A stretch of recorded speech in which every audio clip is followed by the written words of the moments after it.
আহা! কি সুন্দর দুনিয়া! কি সুন্দর দুনিয়ার মানুষ!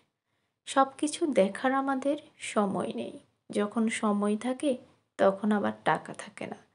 যখন জব করি তখন টাকা হয়। কিন্তু তখন আবার সময় নেই। আবার যখন সময় থাকে তখন আবার টাকা নেই। টাকা আছে, সময়ও আছে।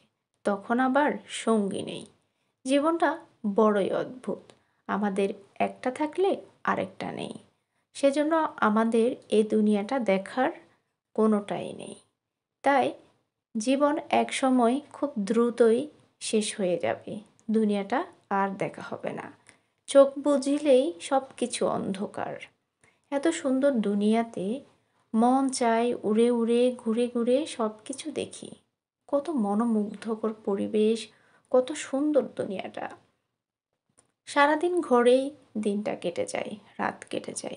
কিন্তু যখনই বাহিরে বের হই, এত সুন্দর, মনই চায় না ঘরে ফিরি। মন চায় আরেকটু দেখি, আরেকটু ঘুরি।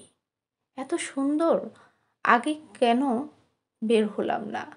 আরও আগেই কেন বা দেখতে বের হলাম না? অনেক চিন্তা ভাবনা, অনেক ভাবনা।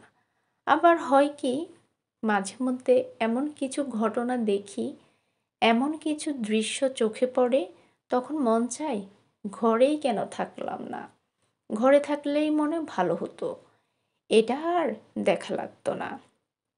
তার মানে বোঝা যাচ্ছে সময়ের কারণে, ঘটনার প্রেক্ষিতে অনেক সময় আমাদের ঘর ভালো লাগে। আবার অনেক সময় ঘরে এত বেশি আমরা ঘরবন্দি হয়ে যাই, তখন মন চায় একটু বাহিরে যাই, একটু নিঃশ্বাস নেই। কোনটাতে আমরা অনেক বেশি হ্যাপি বলুন তো? দুটার কম্বিনেশনেই কিন্তু আমাদেরকে বাঁচতে হবে। জীবন কখনো এক জায়গায় বদ্ধভাবে বেঁচে থাকতে পারে না। তাই কখনো কখনো জীবনকে বাহিরে নিতে হবে, বাহিরের জগৎটাকে দেখাতে হবে। মানুষের গড় আয়ু বর্তমানে কিন্তু অনেক কম। আপনি একটু হিসাব করে দেখুন তো, বর্তমানে আপনি যে বয়সে আছেন, এই বয়সটা যে পার করেছেন, কখনো কি টের পেয়েছেন? টের পাননি।